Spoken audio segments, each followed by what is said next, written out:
All right, hello everybody. Welcome to day 10 notes. Now, before we get started, let me encourage you to read the email that I sent out this morning to parents and students. It should be going to your Fulton School's email address. Please take a look over it if you have not done so. That short note tells you what my expectations are. No, I am not expecting that you're going to work on the weekends. No, I'm not expecting that you're going to get all of this stuff done in one day. What I'm recording videos for is up through day 13's materials. That's the expectation that you would get completed, assuming that we're out until spring break. And that's the assumption I'm making. I'm not going to make anything, not a pronouncement that's not official from the school, but we're just going to kind of make a little assumption that we're going to be gone till spring break. All right, so let's take a look at today's stuff. This is the Let's Be Normal activity. Again, I'm sorry that you don't have your friends around to talk to about it. I guess you could always contact them via email if you need to.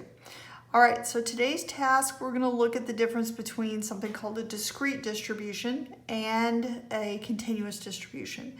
Now, a discrete distribution has a finite number of possible values.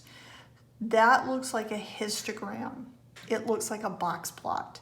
Continuous random variables have an infinite number of values. So when you're thinking about that, I want you to think about if I were to walk up to you today and say, how long did it take you to get ready? You could give me any number out there at all. Versus if I said to you, how many pets do you have? You're not going to say, oh, I have 1.7362458 pets. But if I ask you what time it took you to get ready, you might say 10 minutes.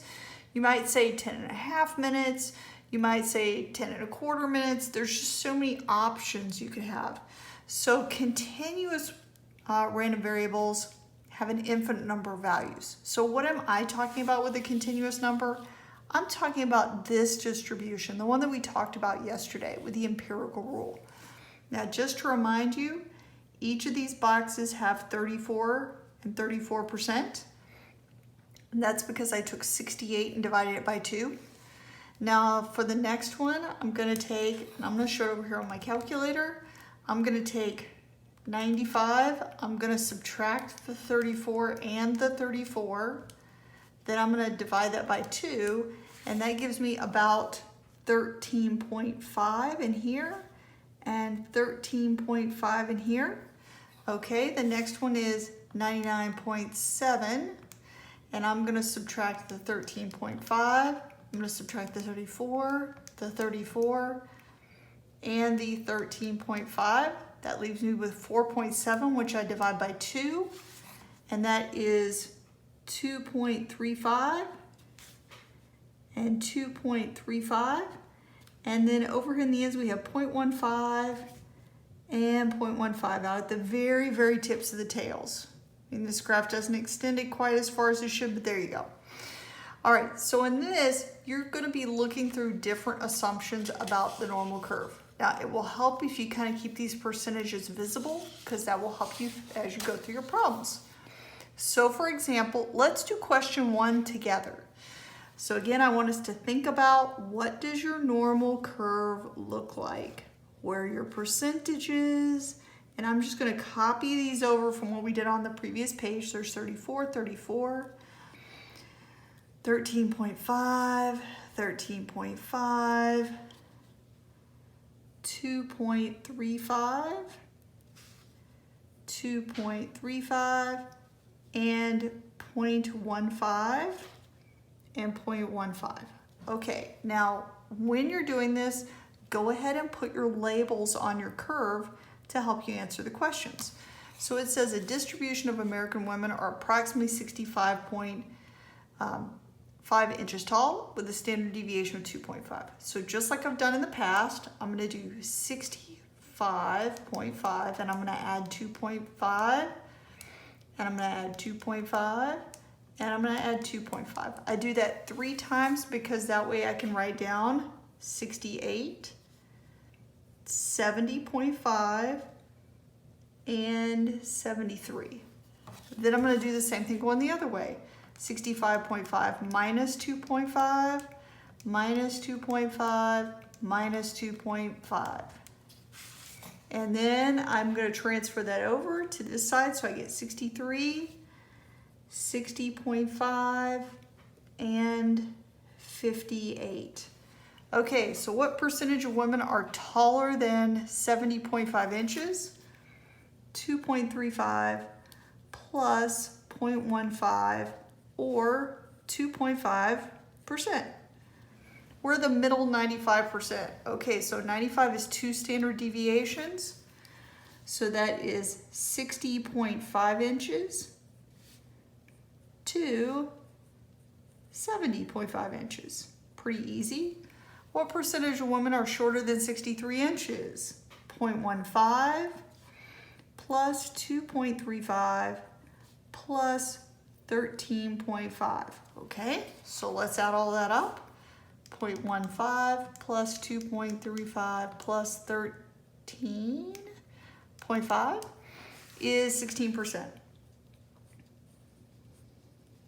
Okay, 68 inches corresponds to what percentile? Okay, so basically I'm going to be taking 0.15 plus 2.35 plus 13.5 plus 34 plus 34. Now notice that when I do percentile, I always do to the area to the left.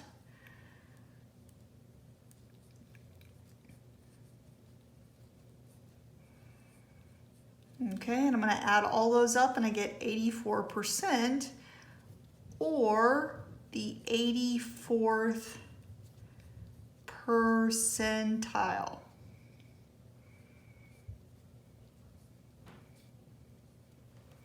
So pretty straightforward and simple, and the rest of the activities kind of follow that same pattern. Remember, the answer key is posted for everything, so you can check as you go along. So question number 2 is going to ask you to compare these two distributions. Hopefully you can tell that one's pretty boxy and the other one's smooth. Then when you get to number 3, this one's going to ask you to compare what happens to the spread, and you're just supposed to guess at what your standard deviation is. So how do you guess at standard deviation? So if I'm doing the tallest curve, you want to imagine like this is a hill on a roller coaster, and you want to pick out what looks like to you visibly the halfway point. Make a little dotted line going down to the bottom. And it looks like that standard deviation is going to be equal to 1, because that looks like it goes from 10 to 11. Now, are you going to get this perfect? Probably not. But, you know, you can just do the best you can on it to make a guess about what you think it looks like. Again, try and think of it like a roller coaster hill and going halfway down. So visually, I just kind of said from here to here, what looks like halfway to me? And halfway look like this point, and then I just go straight down to the axis and say, what's the difference between those two? So 11 minus 10 is 1. Not 11, just 1. So my standard deviation is 1. And you're going to do the same thing down here, finding your means. And then it's going to ask you to calculate some z-scores. Z-score formula is right down here for you in case you need it. And then it's going to ask you to do a little bit of calculation probabilities and do a little bit of sketches. Should not be too bad. And then one last one. Okay, so your stuff with this unit, this day, day 10, is not terribly awful, and it should go pretty quickly. Again, what do you want to do?